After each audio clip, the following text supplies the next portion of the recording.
O risco de uma recessão severa nos Estados Unidos preocupa os mercados. O dólar ultrapassa os R$ 5,25. O IPCA 15 veio acima das expectativas em junho. Ibovespa registra quarta semana consecutiva de queda. Olá, começando mais um fechamento semanal aqui na RJ Investimentos.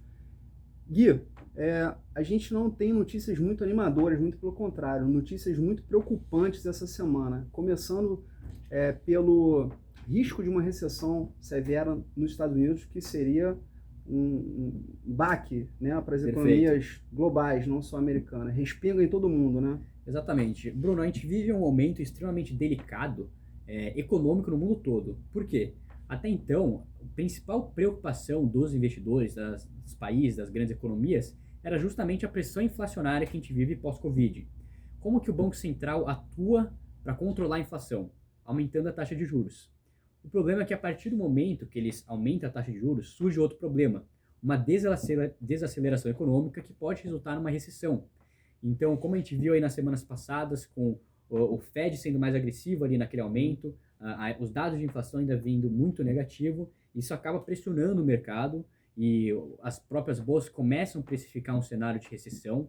Um cenário de recessão, inclusive, a gente estaria falando de um S&P 500 possivelmente abaixo do patamar pré-Covid, que era em torno de 3.400 pontos, e isso preocupa demais os investidores. Então, tem dois pontos que é extremamente complicado. Os governos estão meio que encurralados ali. Pô, a inflação tá alta, a gente precisa controlar ela. É uma sinuca, né? Exato, é uma sinuca, exatamente. E aí, mas se a gente for muito agressivo na parte do controle da inflação, com aumento de juros, a gente gera uma recessão. Encontrar esse meio termo acaba sendo bem difícil ali para os bancos centrais. Porém, a gente viu um S&P 500 e uma Nasdaq fechando no positivo, em um dado bem positivo, Nessa por sinal. semana, né? S&P fechando com 6,45% de alta e Nasdaq 7,49%. Por que isso acontece, né? Até engraçado. Porque o que a gente viu essa semana com muita força? Bom, no começo da semana, os mercados estavam caindo e a gente está vendo uma commodity desde o início do ano em patamares bem elevados.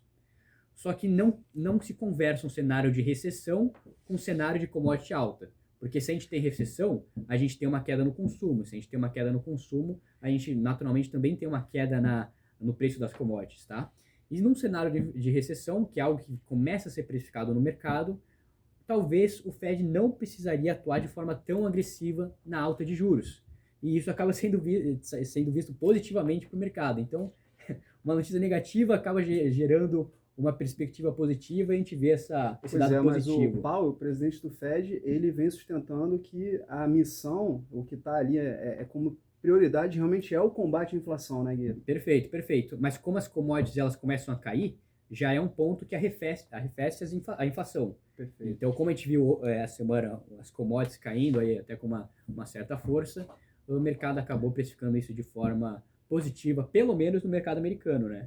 Porque aqui no Brasil a gente começa já a ver outro cenário. Legal, Gui, obrigado. O dólar continua subindo a ladeira, né? Sim, então o dólar naturalmente, num cenário de aversão a risco, ele tende a aumentar, né? O investidor procura um porto seguro em moeda forte, então o dólar sobe. E tem essa questão, né, que a gente já vai entrar em Brasil, mas a própria questão das commodities caindo acaba tirando um pouco do capital aqui do Brasil, né? Por o Brasil ser um grande produtor de commodities, e também acaba impactando. Então a gente viu um dólar aí quarta semana consecutiva de alta também, a R$ 5,25, patamares que a gente já não via faz um tempo, refletindo um pouco de estudo e até um pouco de risco fiscal aqui dentro do Brasil. Beleza, Gui. E o IPCA 15, que é a prévia da inflação oficial aqui no Brasil, foi divulgado hoje pelo IBGE e veio trazendo um número acima da expectativa do mercado, 0,69% em junho.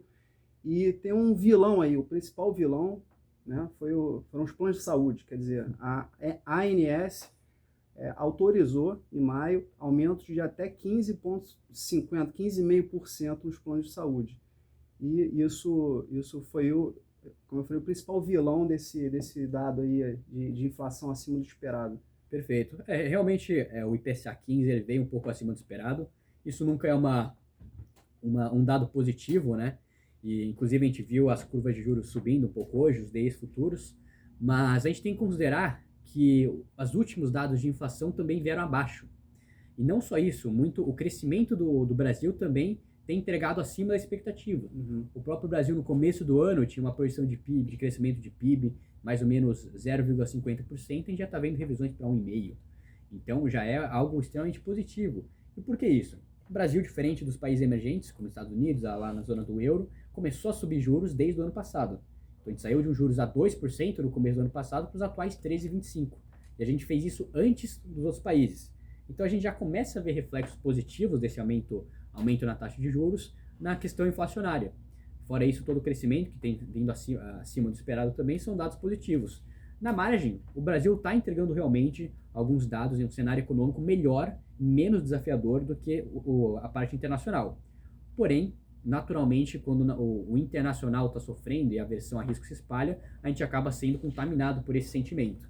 Então, apesar de a gente estar em patamares extremamente depreciados, né, ainda mais quando a gente olha múltiplos de Bovespa, está sendo negociado a patamares de 2008, na crise do subprime, querendo ou não, mesmo com dados positivos, a gente acaba sendo influenciado pelo mercado externo.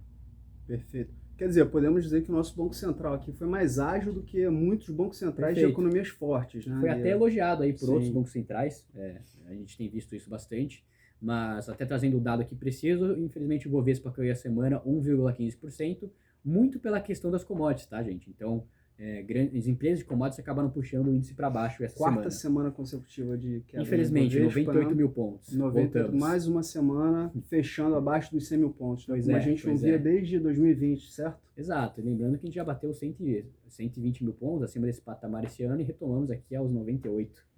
Triste, mas faz parte. É isso aí. Vamos ver se o touro para de apanhar do urso, né, e reage, né? Quero colocar o touro aqui na mesa, mas com vontade ali, máxima histórica. É isso aí. Bom, falando aqui dos dados, né, dos principais índices mundiais, fechamentos, né, em números desses principais índices, como o Gui já adiantou aqui, bolsas de Nova York fecharam no positivo essa semana, depois de muitas semanas aí sofrendo, né, fechando com números muito feios. Tivemos números até bonitos, né, essa semana aqui. Com certeza. Então, no internacional, como eu disse, veio números bem positivos, S&P com 6,45 de alta, Nasdaq ainda melhor, com uma alta de 7,49, e infelizmente o nosso Brasil, que caiu essa semana com uma queda de 1,15. Tá? Mas no ano a gente ainda continua com uma vantagem bem interessante em relação aos mercados internacionais, e nosso índice Bovespa dolarizado, que é o EWZ, continua ainda mais alto. Acho que é a única bolsa que sobe esse ano, eu preciso conferir essa informação, mas a gente continua em destaque ali entre as bolsas mundiais. Maravilha.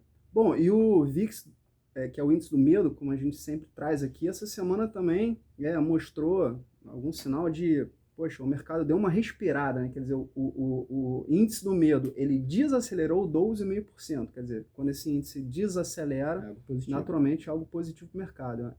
Isso quer dizer, significa uma expectativa um pouco mais otimista do mercado, né, em relação ao futuro. Exato. O índice do medo, que é o VIX, ele mede o nível de volatilidade do mercado, né, através dos contratos de derivativos. O mercado não gosta de volatilidade, né? O mercado não gosta de incerteza. Incerteza, né? O resultado ruim pode ser até melhor do que ter uma incerteza, não saber o que vai acontecer. Mas como o mercado subiu essa semana, o mercado internacional, a bolsa americana, e o VIX ele reflete justamente isso, é natural que ele caia. Tá? Então, realmente, a gente viu uma queda aí no VIX, que acaba sendo algo positivo. Beleza. E o Bitcoin apanhou muito aí nos últimos meses, nas últimas semanas. Essa semana teve uma leve alta aqui de 3,54%. Não muda a vida dos investidores. Continua no patamar ali dos 20 mil dólares. E teve muita questão de fluxo também, a questão específicas ali de Luna, alguns fundos importantes zerando posição. Uma questão muito, muito forte de fluxo mesmo, impactando ali o preço das criptomoedas. Maravilha.